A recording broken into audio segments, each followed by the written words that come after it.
I'd been stopping at that small cafe in Oregon for years, always at the same table near the window, always ordering the same quiet cup of coffee before work. There was a stillness to those mornings that felt almost rehearsed, as if nothing in my life ever shifted more than a few inches at a time. That day wasn't supposed to be any different. The rain came down softly, the glass fogged with the warmth inside, and I remember thinking I finally had a moment to breathe. But then the air changed. Not colder, not warmer, just wrong. The kind of shift you only notice when everything else is completely still. I looked up and saw a man standing by the entrance, soaked through, breathing hard as if he'd been running for miles. His eyes scanned the room like someone searching for the last open door before it closed forever. When he met my gaze, something inside me sank, as if he recognized me, long before I recognized him. He walked straight to my table without asking, without hesitating, without even seeming to see everyone else. He looked out of sync, like his body was here but his mind was fighting to stay anchored. And when he finally spoke, his voice trembled in a way that didn't match his expression. "Listen, I only have 10 minutes, and you're the reason I'm here." Before I could respond, he pulled a small folded sheet of paper from his coat. The paper was damp, edges frayed, handwriting smudged, like it had lived through storms I hadn't seen yet. He placed it in front of me with hands that shook not from fear, but from exhaustion. "If you want to survive what's coming," he whispered, "you must follow every rule on this list. No exceptions. Not even once." I should have laughed, or walked away, or asked who he was. But something about him, the way he kept glancing at the cafe clock as if it were counting down his final breaths, made the world feel thinner, brittle. I unfolded the paper with a strange reluctance, already sensing a truth I didn't want to understand. Whatever this man was, he wasn't from my time. When he vanished, he didn't fade the way light does. He snapped out of the world like someone cutting a thread too tight. One blink he was there, drenched and trembling. The next, only the faint imprint of his presence remained, as if the air hadn't realized he was gone yet. The cafe returned to its usual rhythm, spoons tapping, pages turning, chairs shifting, but I couldn't move. The list of rules lay in front of me, fluttering slightly from the warm air vent near the floor. I kept staring at the paper, expecting it to be some kind of prank or warning for a stranger he'd mistaken me for. But the handwriting, hurried, uneven, felt too desperate to be a joke, and something in me knew that whatever he had tried to prevent hadn't fully passed yet. Outside, the rain slowed to a thin curtain, and the streetlights across the road flickered at the exact moment my eyes landed on the first rule. It felt like the world was nudging me forward, one quiet inch at a time. None of the rules made sense. Not then. They were simple, almost mundane, but they carried a weight I couldn't explain. Don't return to the cafe this week. Keep the hallway light on every night. If someone calls your name from an empty place, don't answer. They read like instructions from a dream. Irrational, but strangely familiar. I folded the paper again, slipped it into my coat pocket, and stepped outside with a feeling I hadn't felt in years. The sense that my life had moved without my permission. As I walked toward my car, I kept expecting to see that man again. On the sidewalk, in the reflection of a window, even in the passing headlights. But the street was empty. Only the ticking of the crosswalk signal kept me company. For the first time, the quiet of Oregon didn't feel peaceful. It felt like a pause before something began. Before we continue, I just want to thank everyone who's here with me. Your support keeps these stories alive. If you're enjoying this one, or if you've been watching the channel for a while, consider subscribing and leaving a like. It really helps a lot, and I appreciate every single one of you who takes the time to be here. Now, let's go back to the rules. I drove home with the list in my coat pocket, feeling its weight more than the fabric itself. It was strange. The paper wasn't heavy, but something about it felt dense, like every rule pressed outward against the seams. The windshield wipers dragged slowly across the glass, and the road ahead looked washed out under the gray sky. Oregon had those long, empty stretches where the world felt paused, and that afternoon the silence carried a pulse I couldn't ignore. When I reached my house, I sat in the car longer than necessary. The engine ticked as it cooled, echoing the same steady rhythm the cafe clock had made when the man kept glancing at it. 10 minutes. That number clung to the inside of my head like condensation. What could possibly fit into 10 minutes that couldn't be undone afterward? And why me? The man had recognized me instantly, yet I was sure I'd never seen him before. Inside, the house felt different.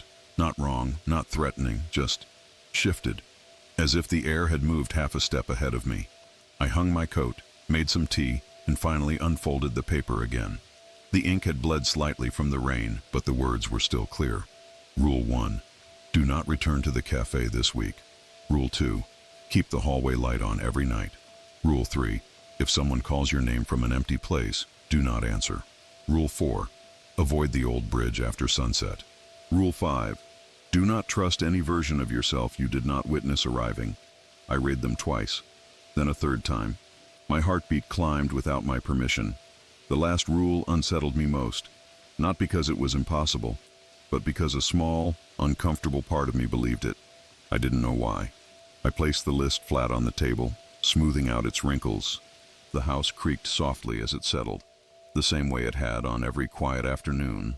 But for the first time I caught myself listening too closely, as if waiting for something to answer back.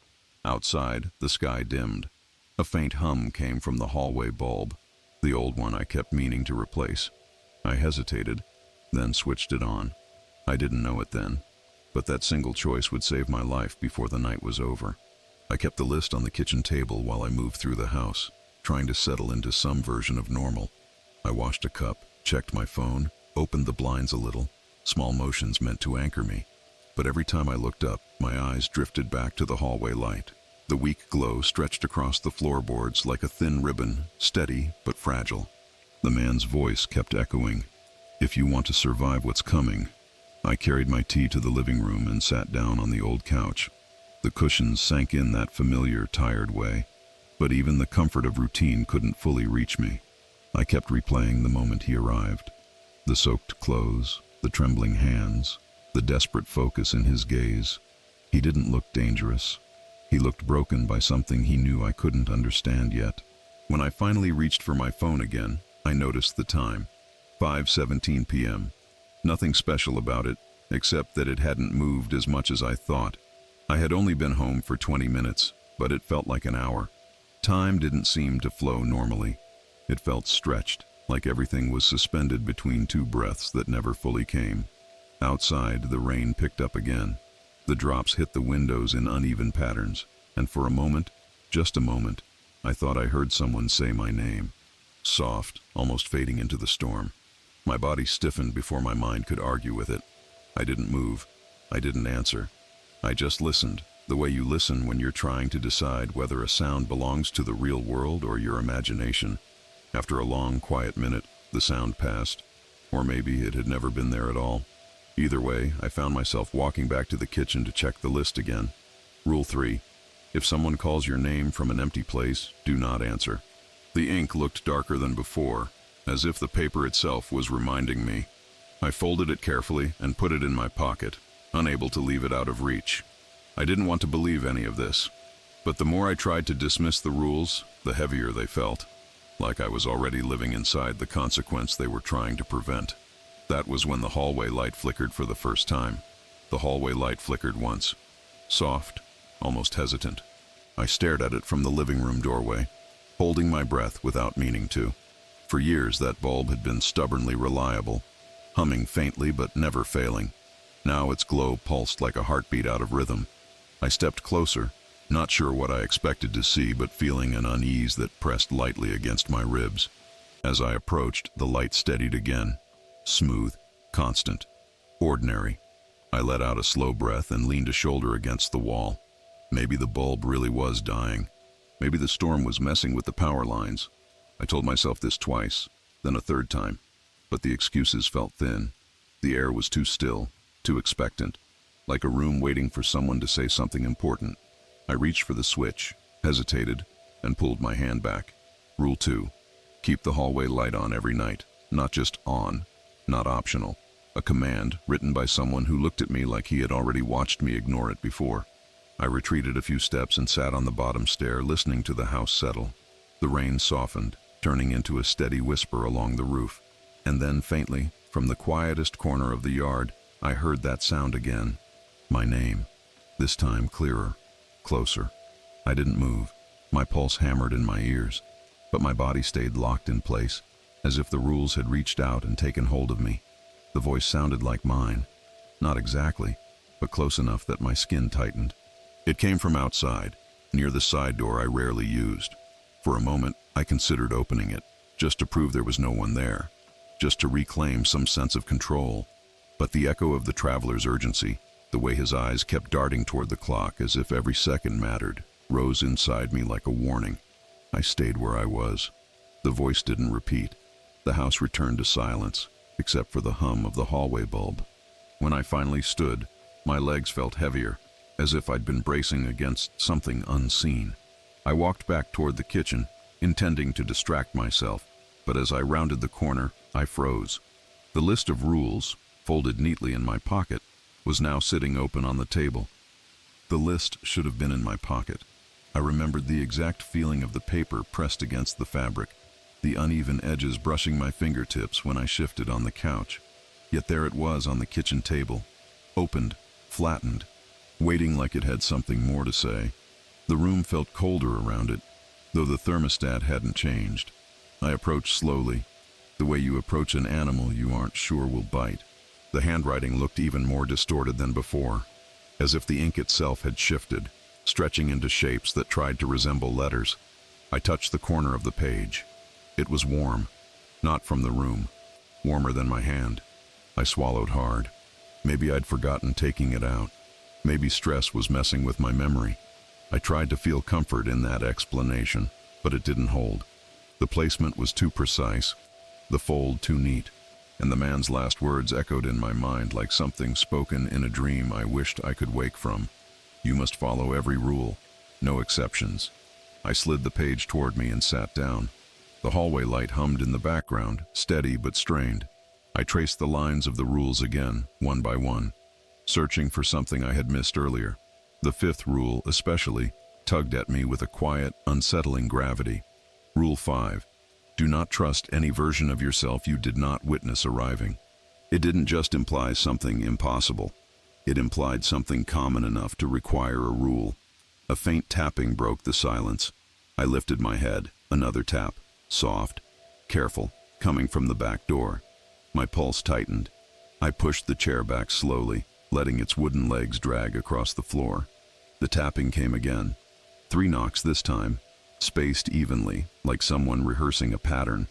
I walked down the hallway, every step measured, careful not to breathe too deeply. When I reached the door, I hesitated. The small frosted window near the top showed nothing but blurred shadows of trees swaying in the wind. No figure, no outline, just movement without a source.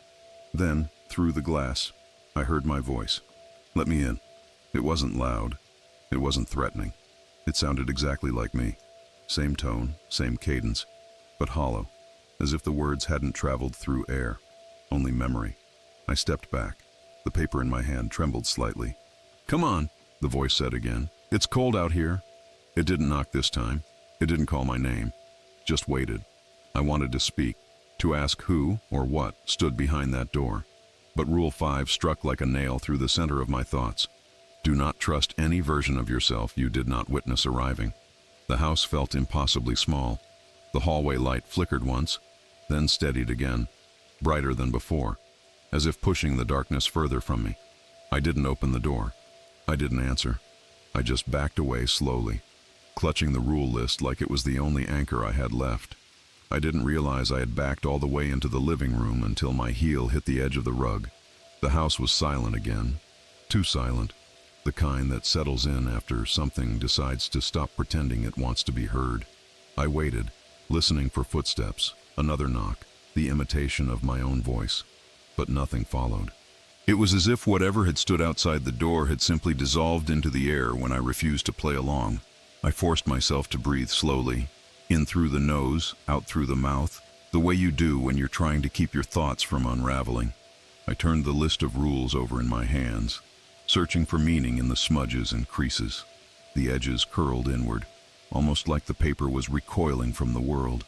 I needed space to think. I stepped into the living room and switched on the lamp beside the couch. Its soft glow pushed the shadows into corners, but it didn't make me feel any safer. The entire house felt misaligned, Familiar shapes seemed to sit at wrong angles, as if they belonged to a slightly different version of the room. I checked the locks again on every door, front, back, side, all secure. The windows were shut, blinds drawn, curtains pulled. I knew it wouldn't stop anything truly abnormal, but checking them made me feel like I was at least pretending to understand the threat. Then, as I returned to the center of the room, I felt it. A brief, sharp shift in pressure, like the moment before thunder breaks. The lights dimmed for half a second, not enough to fail, just enough to alert me. My gaze snapped to the hallway. The light was brighter than before, almost too bright. It cast a long, stretched shadow of the doorframe across the floor. The humming had changed too, higher pitched, like a string pulled too tight. I stepped closer, drawn not by curiosity, but by the need to confirm the world was still solid beneath me. As I reached the threshold, I noticed something that hadn't been there earlier. Footprints, not wet, not muddy, not even dusty, just darker. As if the floor had briefly remembered the weight of someone standing there and hadn't fully let go of the memory. The prints faced toward my bedroom. My stomach tightened. I followed them with my eyes, not daring to move. They stopped halfway down the hall, as if whoever, or whatever, left them decided to turn around before reaching the door. But there was no sign of movement, no sign of entry. Only those faint impressions, like echoes of steps I hadn't heard. I stepped back, pulse rising. Something had been inside, or maybe still was. I clutched the rule list tighter, feeling the heat of it against my palm. That was when I realized something even worse. The footprints matched the exact size of my own. I stared at the footprints for a long time, unable to decide whether I should move toward them or away. They were unmistakably mine. Same length, same arch, same slight outward tilt of the right foot. I lifted one shoe and compared them. Perfect match. It felt like looking at a photograph of myself taken from an angle I never remembered standing in. A strange thought drifted through my mind. What if I had walked here and forgotten? But no. My body knew the truth before my thoughts caught up. Those prints did not come from me. Not from the me standing here. My hand tightened around the rule list. Rule 5. Do not trust any version of yourself you did not witness arriving. I sank to one knee, inspecting the prints more closely. They weren't fresh, but they weren't old either. There was no dust displaced, no moisture. They were impressions of presence, as if someone had occupied that space long enough for the world to acknowledge their weight, and then stepped out of it with quiet precision. A faint vibration hummed through the floorboards, so subtle I wondered if it was just my own pulse echoing in my ears. Then I heard it, a soft, almost apologetic creak from the direction of my bedroom.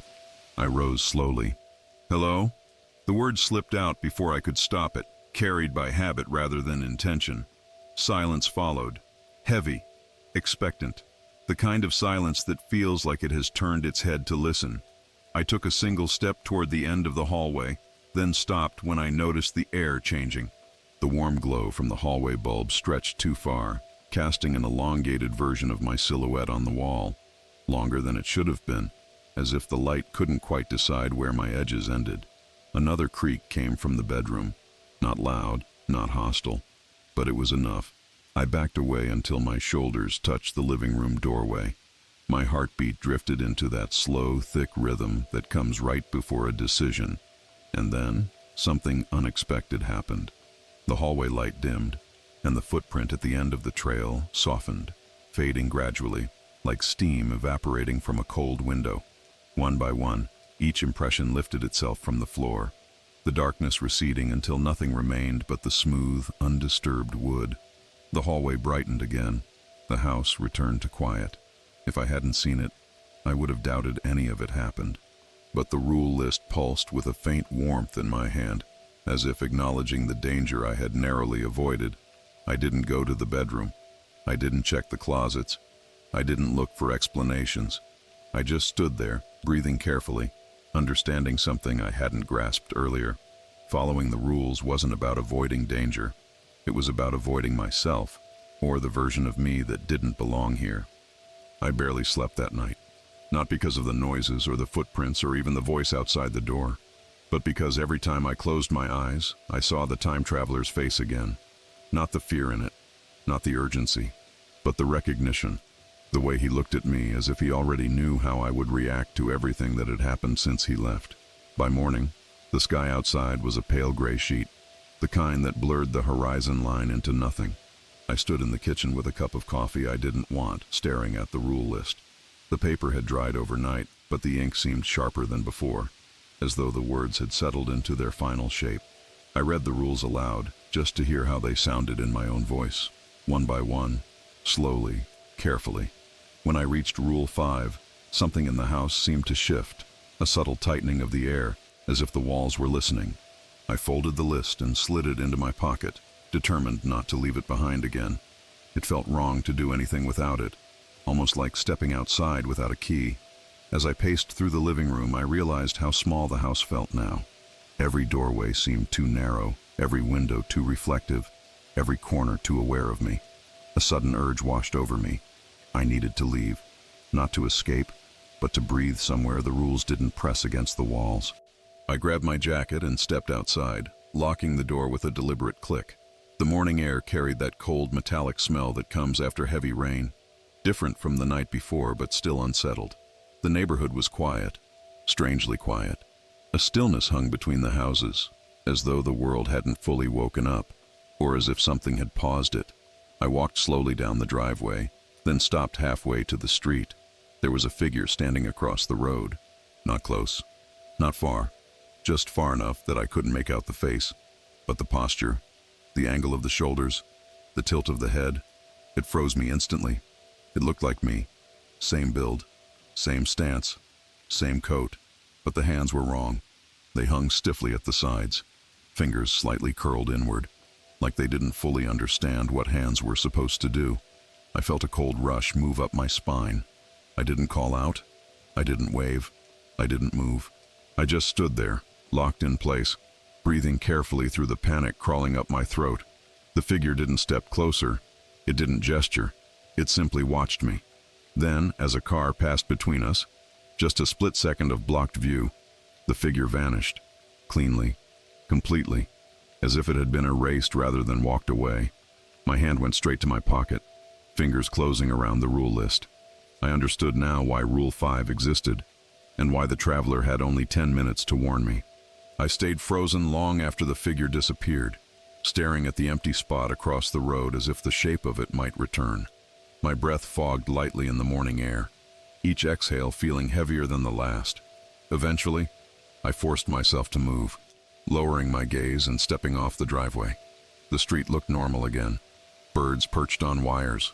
A cyclist passed by, humming quietly to himself. A neighbor's sprinkler clicked rhythmically as it turned over a patch of damp grass.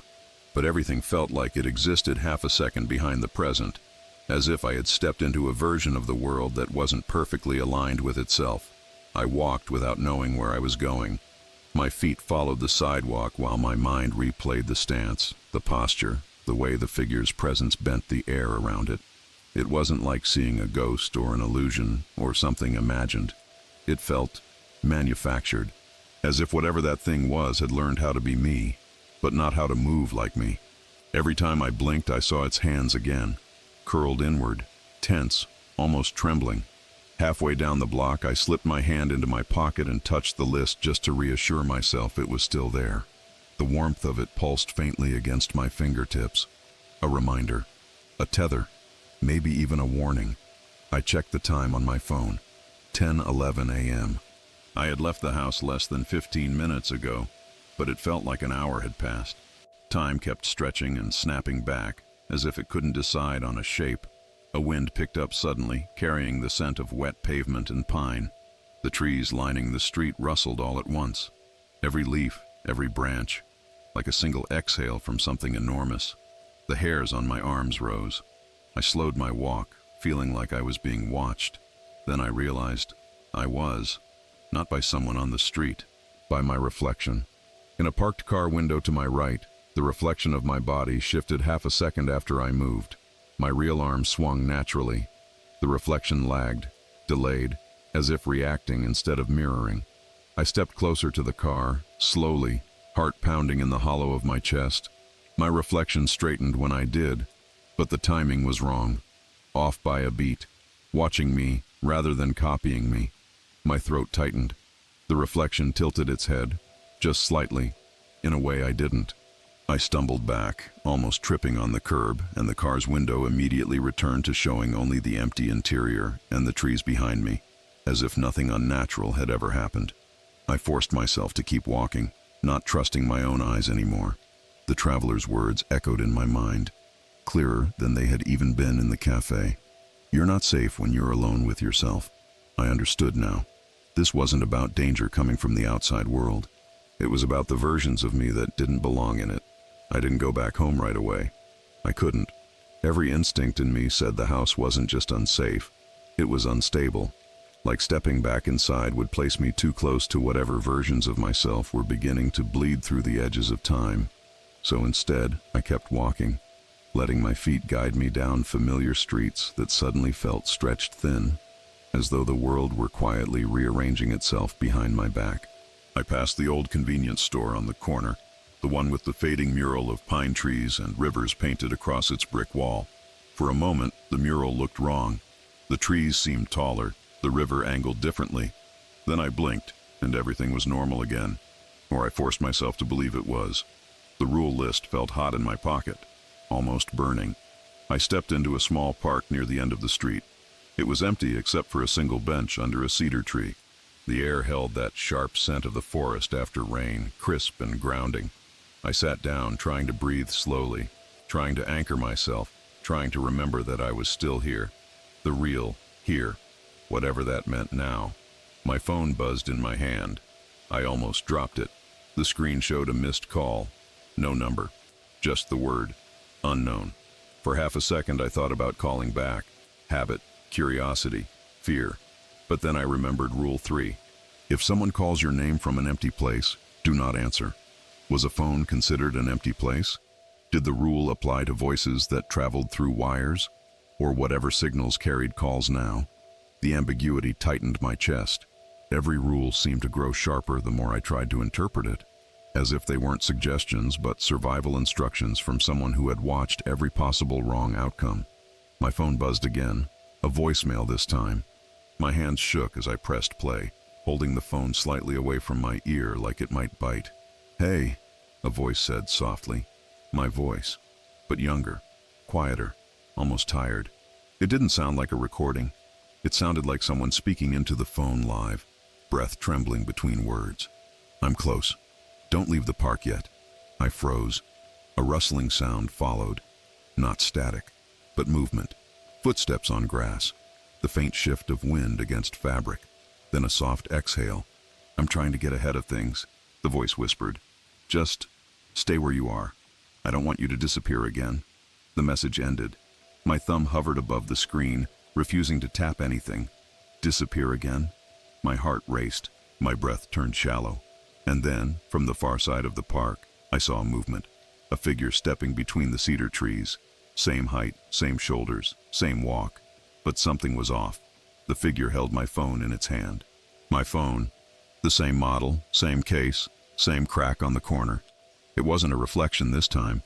It wasn't an illusion. Another version of me had arrived, and it was looking straight at me. For a moment, neither of us moved.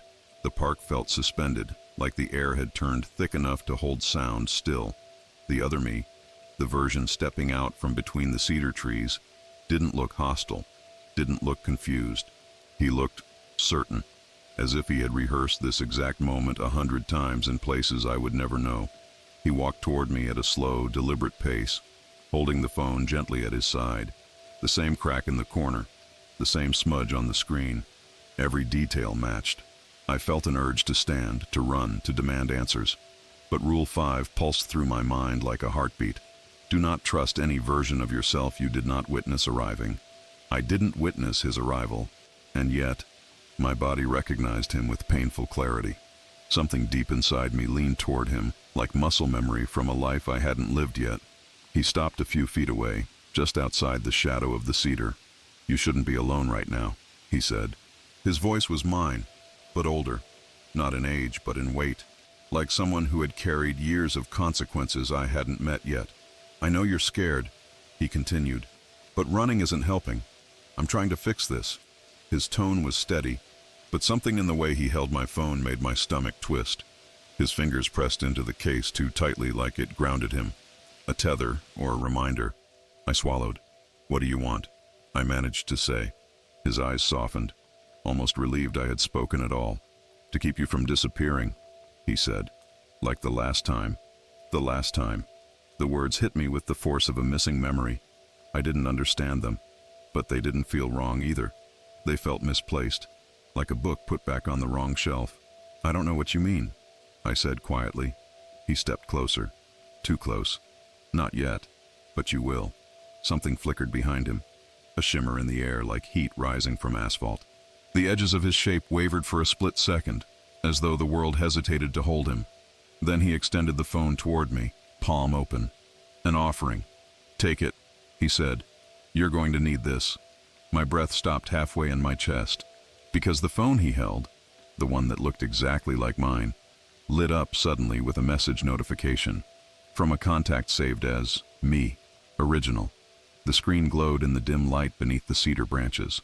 I stepped back instinctively. "You're not supposed to be here," I whispered. A sadness crossed his face. Real sadness, not mimicry. "I know," he said softly, "but you're running out of time." Time. The word made something click deep inside me. A memory of the traveler's frantic eyes, the countdown in his voice, the 10-minute window that kept him tethered to my world. I realized then, this version of me wasn't just a copy. He was a consequence. I didn't take the phone. I couldn't. Every instinct in me recoiled from it, as if the device itself carried a weight I wasn't meant to hold yet. The other me kept his arm extended, patient, steady, eyes searching my face for a version of myself he recognized or needed. "You're making this harder," he said softly. The wind shifted through the park, rustling the branches overhead. A few cedar needles fell between us, drifting like slow-moving ash. Something about that moment felt rehearsed, as if he had watched it unfold countless times, hoping this would be the attempt where I responded differently. "What do you mean harder?" I asked. He hesitated. A small, almost imperceptible pause, one that didn't belong in my rhythm of speech. It was the first clear sign he wasn't just me copied. He was me evolved into someone else. "I'm trying to stop the collapse," he said. "Your collapse." The words hit me with a chill deeper than cold. "Collapse?" I repeated. He lowered the phone slightly, though he didn't pull it back. "You slipped," he said. "Back at the cafe, when he arrived. The traveler." My mind rushed back to the man's trembling hands, the soaked coat, the urgency in his eyes. The 10 minutes he clung to like a lifeline. "You were already fracturing," the other me continued. "He tried to stabilize you long enough to pass the rules, but it wasn't enough." I swallowed hard. My voice came out smaller than I expected. "What happens if I collapse?" His expression changed. Not fear, not dread, but a quiet resignation. "You disappear," he said, "from this version, and another takes your place." A cold pulse ran through me. "Another version?" I whispered. "Yes." He nodded once. "The one that didn't get the rules. The one that made different choices. The one that belongs to the wrong timeline." I stared at him, trying to make sense of the words. The version standing in front of me didn't look wrong. He looked tired. A version of me who had already walked through the consequences I was just beginning to feel. "But why you?" I asked. "Why are you here?" Something tightened in his jaw, a flash of emotion he tried to bury. "Because I'm the closest one left," he said. "The nearest stable version. The only one who still remembers what you become if this continues." He stepped closer again, lifting the phone a little. "I'm not here to hurt you," he said. "I'm here because you're drifting, and if I don't help you now, there won't be a real you left to protect." I stared at the glowing screen in his hand. Me. Original. My heartbeat trembled. "Please," he said quietly. "Take it, before another version of us gets here first." Far in the distance, somewhere beyond the tree line, I thought I heard footsteps. Soft, quick, approaching. He looked over his shoulder. "They're getting closer," he whispered, and his voice, my voice, carried a fear the rules had never prepared me for. The footsteps were faint at first, soft impressions carried by the wind, easy to mistake for leaves shifting or branches settling. But the other me stiffened instantly. His posture tensed in a way that told me he wasn't guessing. He knew exactly what those sounds meant, and whatever they meant, it wasn't good. He stepped closer to me, lowering his voice. Listen, I didn't come to scare you. I came because you're running out of windows. The longer you stay unaligned, the more versions of you will start slipping through. Some are harmless, some aren't. The footsteps grew sharper, faster, too rhythmic to be natural, too purposeful to be wind. How many versions? I asked, barely audible. He didn't look at me when he answered. His eyes were fixed on the tree line behind him. As many as there are choices, he said.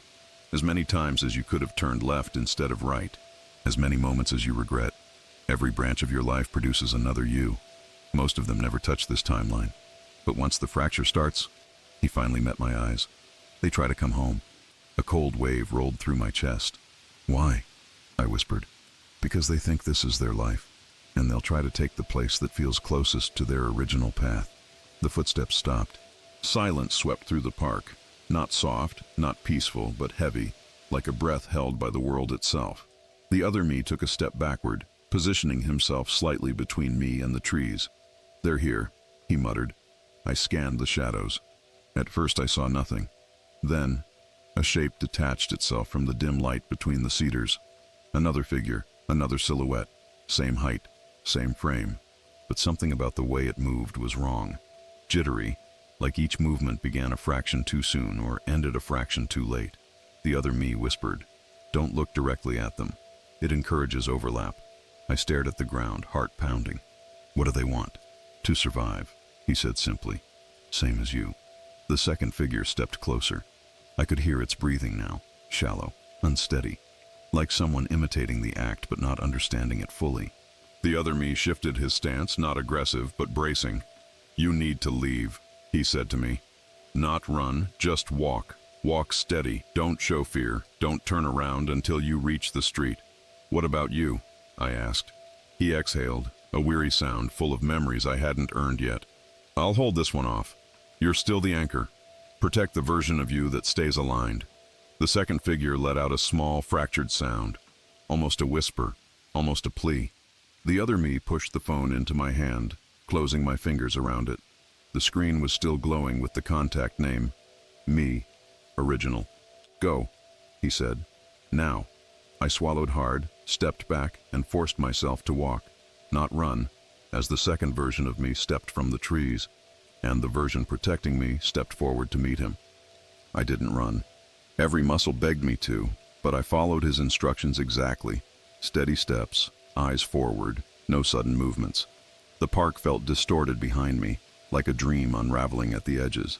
I kept my gaze on the sidewalk, on the cracks in the pavement, on the quiet pattern of fallen cedar needles scattering in the wind. My hand tightened around the phone he'd forced into my palm. It felt warm, warmer than an object should be, almost like it remembered a hand that wasn't mine. Halfway across the grass, I heard a sound behind me, a sharp exhale, a stumble, something shifting too quickly. My pulse hammered, but I didn't turn. I reminded myself of the rules, of his warning, of the word collapse circling my thoughts like a faint echo. Just reach the street, just reach stability. I stepped off the curb onto asphalt. A car passed, tires hissing through shallow puddles.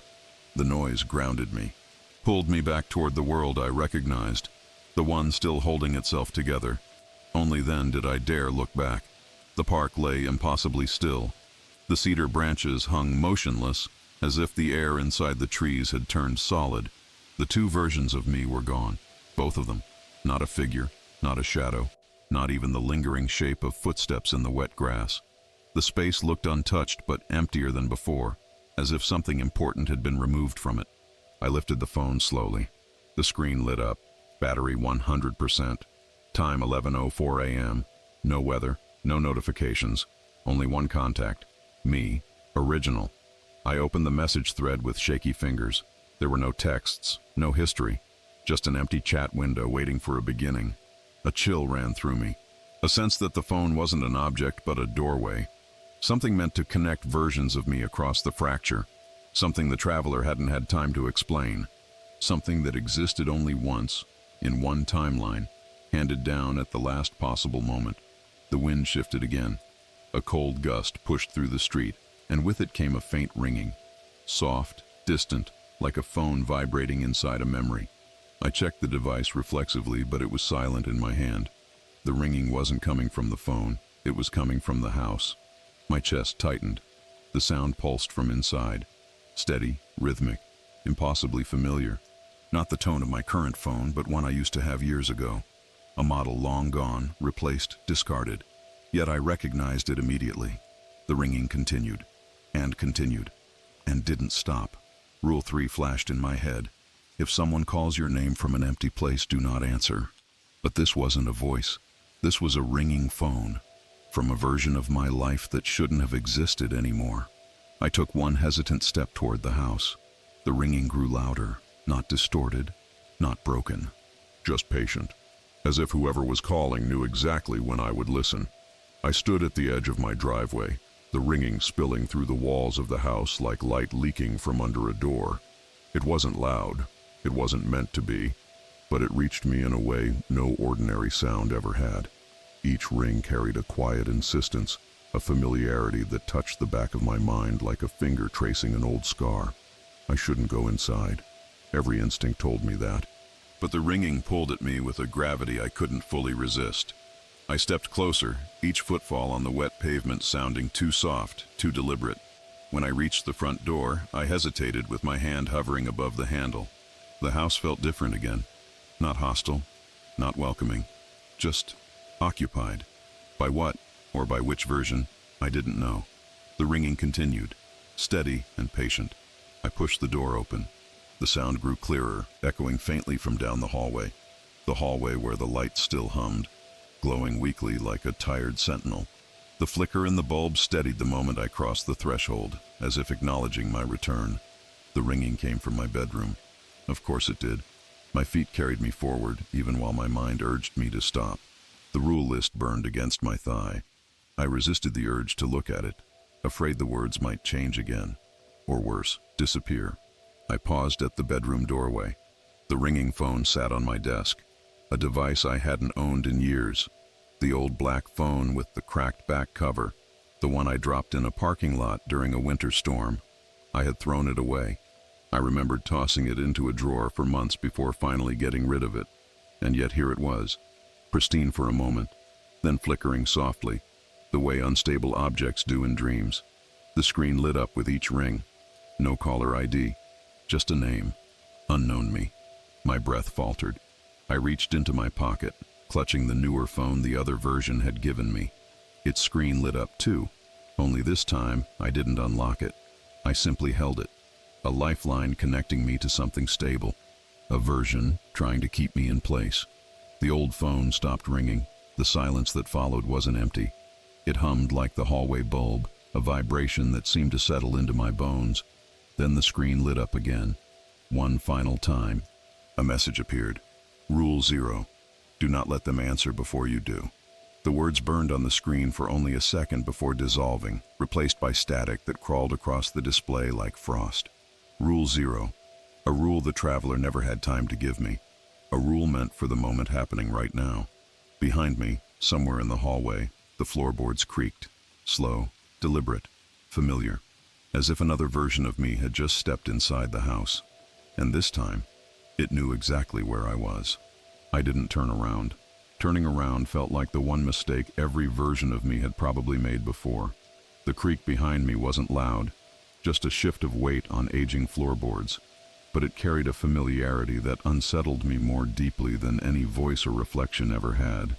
It sounded like me, not the way I moved now, but the way I used to move, before the traveler, before the rules, before the fracture began.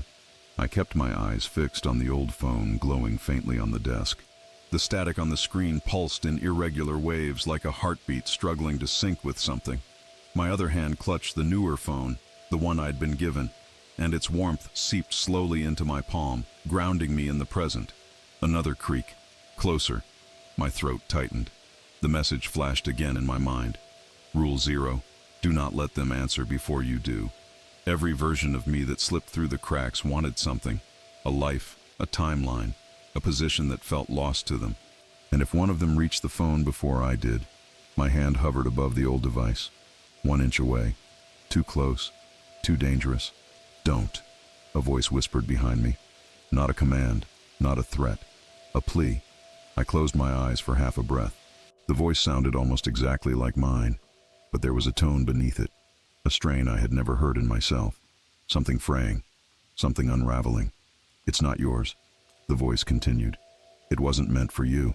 I kept my gaze on the phone. Who are you? I asked. Silence. Not confusion. Not hesitation. Avoidance. I understood then. The versions that reached this point weren't stable. They weren't whole. They were fragments still trying to form themselves into something recognizable, something functional. I slowly pulled the newer phone from my pocket and pressed the side button. The screen lit up instantly. Still one contact. Me. Original. As the light from the phone illuminated the bedroom walls, I heard the breathing behind me change. Faster now. Less steady. As if the shape trying to mimic me struggled to maintain itself in the presence of something authentic. What happens if I answer first? I whispered. A tremor of air moved behind me, like someone stepping back in fear. The old phone vibrated once, then again, then a third time. A new message appeared on its flickering screen. Pick up. Now. The hallway bulb hummed louder, casting ripples of shadow across the floor. Behind me, the version of myself that didn't belong here let out a soft, distressed sound. Something between a gasp and a sob, as if a structure that had taken too long to build was collapsing under its own weight. I grabbed the old phone, not out of courage, but because hesitation felt far more dangerous. As my fingers touched the screen, the room shifted, the air tightening, the shadows bending inward, the hum rising into a faint vibration that pressed against my ribs. Behind me, the other version stepped forward, and just as I lifted the phone to my ear, I realized I wasn't answering a call. I was answering a moment, one that every version of me had been circling around, trying to reach first. The moment the phone touched my ear, everything around me held its breath. The hum faded, the shadows loosened. Even the other version of me froze behind my back, as if the call had pinned both of us in place. For a second there was nothing, not even static, just a quiet so deep it felt like stepping into the space between two heartbeats. Then a voice finally spoke, my voice, but gentler, older, worn by decisions I hadn't made yet. You're aligned, it whispered. Just stay still. I swallowed. What happens now? A soft exhale came through the line. Tired, almost relieved. The others will fade. They can't hold shape once the original answers. They were chasing an anchor. You were the only one strong enough to listen. Behind me, the floor creaked, but not with approach, with retreat. The version of me in the hallway let out a shuddering breath, something like surrender, and its footsteps dissolved into the quiet, not walking away, not disappearing in a flash, just thinning into memory. I wanted to turn around, to see what shape it was taking, but the voice stopped me. Don't look back. Let him go. I closed my eyes. For now, the voice added, you're safe, but the fracture won't stay closed. It never does. Keep the rules close, and whatever you do, don't return to the cafe. The line clicked softly. Not a disconnect, more like a door shutting quietly. The phone in my hand dimmed. The hallway bulb steadied. The house exhaled. When I finally turned around, the hallway was empty. No footprints, no shadow, no echo. Just the quiet hum of a world that had decided, for now, to hold itself together. I slipped both phones into my pocket and stepped outside, unsure which version of me the day expected to continue.